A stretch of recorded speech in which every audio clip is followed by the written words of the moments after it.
안녕하십니까.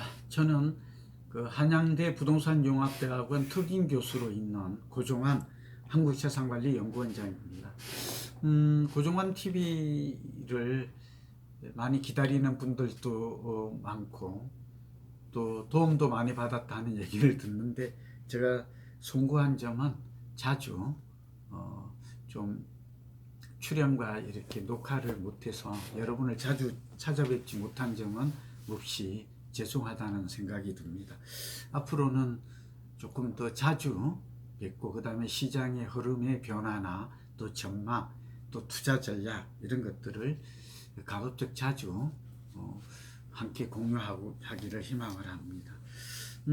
오늘은 추석 이후 그 시장 전망, 그러니까 내년까지 2022년도 부동산 전망에 관한 얘기를 나누고자 합니다.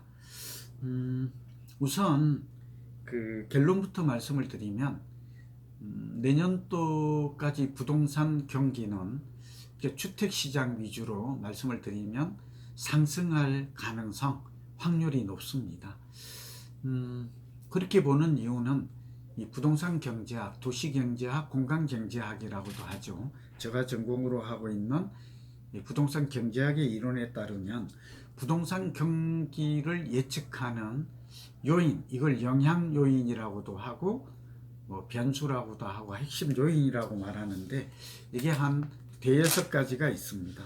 제가 최근에 국민일보에 좀 오피니언 논설 칼럼을 쓴 데도 이 부분을 좀 언급했기 때문에, 여러분 시간이 되시면 네이버나 다음에 저 이름을 쳐셔서 국민일보에 칼럼 쓴 것을 한번 봐주시면, 또 이렇게 찬찬히 읽어보시면 도움이 될 것 같아요. 우선 첫 번째는 수요 공급, 수급 요인이 중요합니다. 첫 번째는 수요 공급. 근데 지금 공급이 부족하죠? 이 공급 부족 현상이 내년까지 지속이 됩니다. 후내년에는 2023년부터 약간 풀린다고는 하나, 서울만 놓고 보면 내년도에 입주 예정 물량이 올해 한 3만 6천 호에서 내년에는 2만 1천 호 정도로, 아파트 위주예요. 감소한다고 해요. 보통 한 4만 5천 가구가 입주를 해야 되는데 입주가 반토막이 나죠. 그렇게 되면 어떻게 될까요? 아무래도 입주 물량이 줄어들게 되면 가뜩이나 서울은 주택 보급률이 96%, 105%가 적정한데 약 9%가 부족하죠. 그러니까 한 33만 6천 호 정도가 서울은 주택 수가 가구 수에 비해서 부족하다, 이렇게 판단하면 좋을 것 같아요. 여기다가 새로운 신규 입주 물량도 줄어드니까 결국은 공급 부족 문제가 더욱 심화된다. 그렇게 되면 전세값은 더욱더 오를 가능성이 높아졌고, 전세값이 오르면 또 우리가 공부했잖아요. 매매 가격은 전세 가격과 연동되어서 나타납니다. 그러니까 전월세 가격이 오르면 매매 가격도 오른다라는 점이죠. 그 다음에 두 번째는 정책인데요.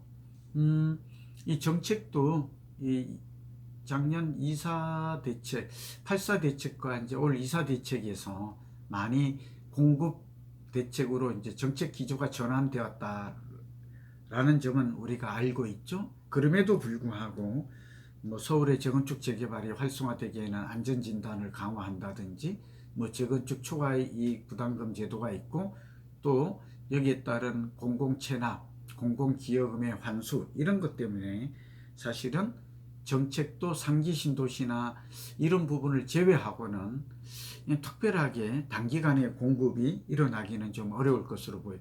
재건축도 지금 재건축이 본격화되고 있는 곳들도 아무리 빨라야 한 4, 5년 후 바로 재건축이 들어간다고 해도 2주 해야죠. 1년.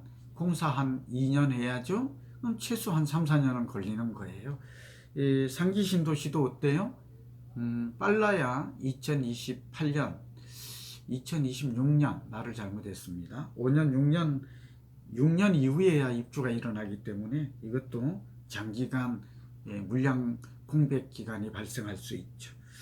금리가 세 번째 변수인데, 이 금리는 지금 올라가고 있어서 이 금리가 더 이상 상승 요인으로 작용하기는 어렵습니다. 다만 현재 금리 인상은 말하자면 인플레, 물가 상승에 의한 금리 인상으로 좀 예를 들면 철근이나 콘크리트, 가구 뭐 이런 것들도 몹시 목재들이 많이 올랐어요. 인건비는 당연히 올랐겠죠. 그러다 보니까 물가 상승에 따른 금리 인상, 경기 회복, 올해가 우리나라가 경제 성장률이 한 3 내지 4%로 보이거든요. 작년에는 마이너스였죠.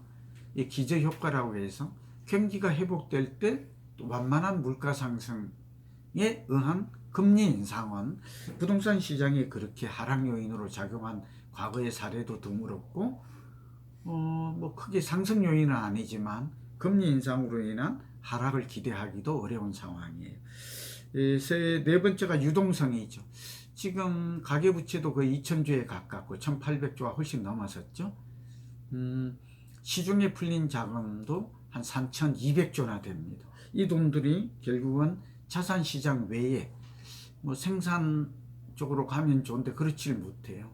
그러다 보니까 주택시장, 주식시장 같은 자산시장에 머무르는 돈들이 많죠. 이 유동성도 당장 흡수를 하지 않는다면 가격 상승 요인으로 작용할 여지가 많아요. 여전히 주택시장에 요즘 이제 주택시장에서 다시 이제 상업용, 우리가 부동산 시장을 주거용 부동산과 비주거용 시장으로 구분을 하잖아요.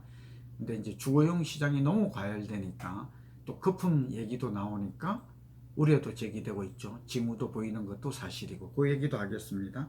그래서 다시 상업용으로 가고 결국은 이제 다음 순서는 토지로 이렇게 한 바퀴 돌지 않을까. 이건 과거의 경험도 그렇고 선진국도 그런 예가 많았다고 교과서에는 그렇게 말하고 있습니다.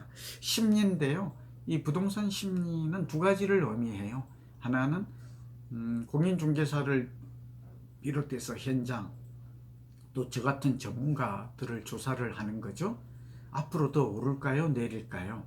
그리고 두 번째는 매도자 중심 시장인가 매수자 중심 시장인가 이런 것들을 판별하는 거예요. 근데 여전히 매도자가 시장을 지배하는 시장이 전개되고 있죠. 이거는 부동산 경기가 꺾인다면 또 심리는 그렇게 믿을 만한 지표는 아니에요. 그러나 지금은 매도자는 버티고 매수자는 많지는 않지만 고가의 매물을 거래하는 사람이 많죠. 특히 이제 강남같이 서울은 전세 물량이 부족할 때 이 사람들이 강남의 전세 건물이 강북으로, 또 강북도 비싸니까 6억에서 9억 원이 있는 경기나 인천으로 지금 이전을 하는, 그러니까 전세 건물을 이용해서 내 집 마련하는 그런 사람들이 젊은 층을 중심으로 해서 많아졌다. 그러니까 투자 심리도 여전히 높은 수준이다.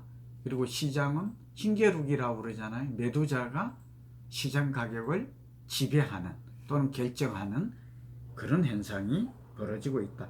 해외 동향인데요. 해외 부동산은 상당히 좀 엇갈려요. 중국 같은 경우에는 정부가 부동산 시장 과열을 억제하기 위해서 시장에 개입을 했죠. 세금이나 대출 같은 거 함으로 해서 좀 불안한 모습을 좀 보이고 있죠. 그리고 이제 주담대 잔고 추이 같은 것들이 중요한데 어쨌든 정부가 고승범 금융위원장 출범 이후에 가계부채가 너무 많고 또 많은 돈들이 부동산으로 투기 자금으로 이동되었다. 이런 걸 막기 위해서 주택담보대출 또는 신용대출 이런 것들을 지금 제한하고 있어요. 이런 것들은 좀 부동산 경기에는 하락 요인으로 작용할 수 있습니다. 다시 정리하면 부동산 시장 또는 부동산 경기 또는 집값에 영향을 미치는 요인들을 살펴보면 한 7가지가 있는데 수급 문제는 여전히 해결되고 있지 않고 정책이 좀 변화하고 금리가 좀 올라가는 것, 이거 외에는 아직 커다란 하락 요인으로 작용하기는 어려워서 상승 요인이 더 많다. 특히 서울만 놓고 보면, 그리고 이제 서울을 포함한 그러니까 경기와 인천, 이건 광역생활권이거든요. 이걸 보면 내년까지는 공급이 부족한, 서울은 주택보급률이 96 정도 되고 경기도는 한 101 정도 돼요. 전국적으로는 105 정도 되고, 그래서 서울이 주택수가 한 33만 호가 부족하고 경기도도 부족해요. 한 80만 호 정도 돼요. 86만 호 정도가 부족한 것으로 나타났어요. 그러니까 경기도도 전세값이 오른다는 얘기죠. 서울에서 이전하는 수요도 있고 경기도 자체의 지금 인구나 세대수나 주택수를 보았을 때 또 부족한 거죠. 인천도 비슷한 상황. 전국적으로는 한 150만 채 정도의 빈집이 있어요. 전국적으로는 부족한 게 아닌데 사실은 지방은 또 빈집이 한 150만 가구가 넘거든요. 이게 사람이 살고 있지 않은 걸 빼고 나면 사실은 또 150만 호 정도의 또 주택이 부족하다. 이게 지금 지방에도 전세값과 집값이 오르는 이유가 되는 것입니다. 좀 오늘 저의 설명이 좀 이해가 됐는지 모르겠는데 이렇게 집값에 영향을 미치는 변수를 가지고 집값이 어떻게 바뀔 것이다 이런 변수를 좀 예측해 보았어요. 한 가지 좀 말씀을 드리면 그래서 다음 정부가 지금 중요하죠. 저는 이제 이번 문재인 정부는 이제 다시 뭐 새로운 것을 그러니까 정책의 패러다임의 변화, 전환을 기대하기는 좀 어려운 것 같아요. 예, 그래서 뭐 이 얘기 많은 얘기를 나눌 수 있겠습니다만 이 저의 유튜브를 보시는 분들도 뭐 꽤 경험이나 지적 수준이 높으시기 때문에 제가 일일이 말을 하지 않아도 아시리라고 믿습니다. 문제는 지금 아직 나오는 그 대선 후보들 여야 막론하고 부동산 정책의 뚜렷한 그러니까 시장을 안정시킬 만한 근본적인 대책을 내놓고 있지는 못해요. 이 부분은 좀 아쉽고 개인적으로는 실망스러운 부분인데 뭐 좀 앞으로 나올 걸로 이렇게 보이죠. 그러니까 지금까지 나왔던 공급 대책, 공급도 단기 공급과 장기 공급이 있는데 장기보다는 단기간에 단기 공급이 예를 들면 뭘까요? 지금 뭐 저는 단기 공급할 수 있는 방안은 많다고 봐요. 실행 방안이. 뭐 예를 들면 강남에 세택부지도 있죠.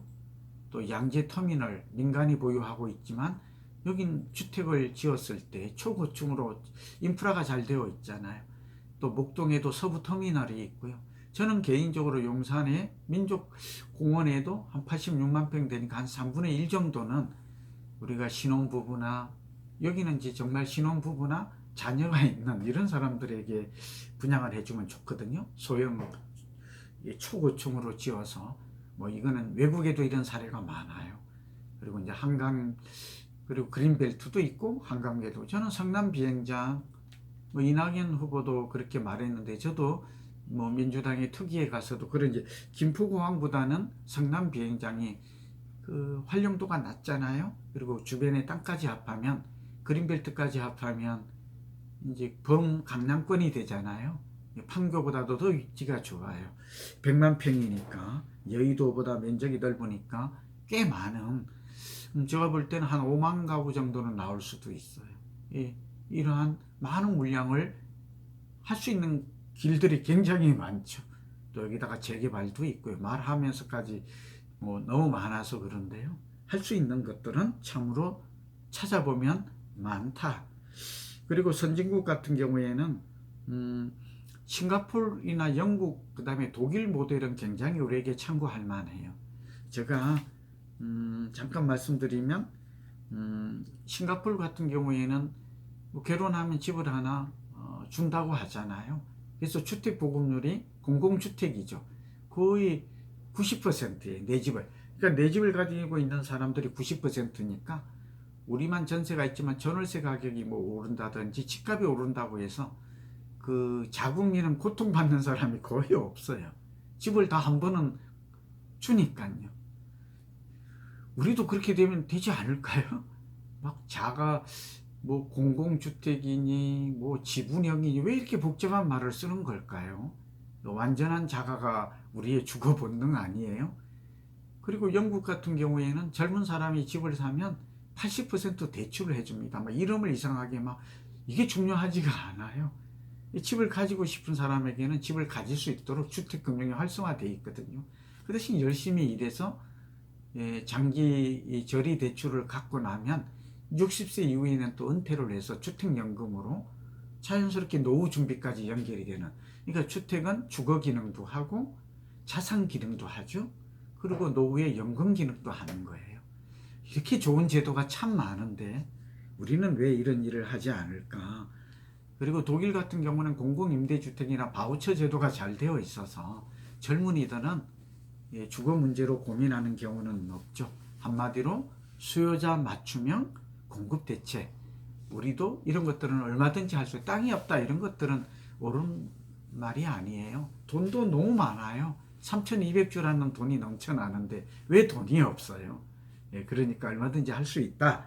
그래서 우리의 희망은 다음 정부, 다음 대통령이 그러한 지도자가 나오기를 우리는 간절히 소망하고, 그런 지도자를 만나면 저도 도울 것이고, 지금 우리 무주택자, 주거 고통, 주거 난민, 주거 대란으로 고생하고 있는 분이 있다면 다음 지도자를 잘 뽑는 게 우리가 할 일이라는 생각이 듭니다. 자, 오늘은 부동산 경기 전체로 본다면 제가 이번에 이게 국민 하나 좀 보여줄게요. 국민일보에 있었던 칼럼이고요. 또 하나는 제가 9월 20자 금요일에 매일경제 그동안에 살찌팔찌 칼럼이 이렇게 실렸거든요. 여기에 보면 거품 문제가 좀 나와 있어요. 말하자면 세종시는 상당히 거품이 있는 걸로 보여져. 이거는 국토연구원의 발표 자료를 바탕으로 한 거거든요. 그러니까 꽤 객관적이고 과학적이고 설득력이 있어요. 서울과 수도권은 다만 거품까지는 아니어도 강남은 거품이 좀 있어요. 한 1-20% 이상. 대부분은 고점 상태에 있어요. 그래서 내년 이후에는 언제든지 거품이 빠질 수도 있고 시장이 상승 흐름에서 하락 흐름으로 전환될 수도 있고, 이제 좀 더 오를수록 거품은 쌓이고 거품이 꺼질 수도 있다는 점, 이런 점들은 좀 우리가 유의해서 시장을 관찰하고 대응해야 될 것으로 보입니다. 어떻게 좀 대응하는가, 이 부분은 또 다음 시간으로 연결되어서 얘기를 나누어 보도록 하겠습니다. 경청해 주셔서 감사합니다. 건강하시고 행복하십시오.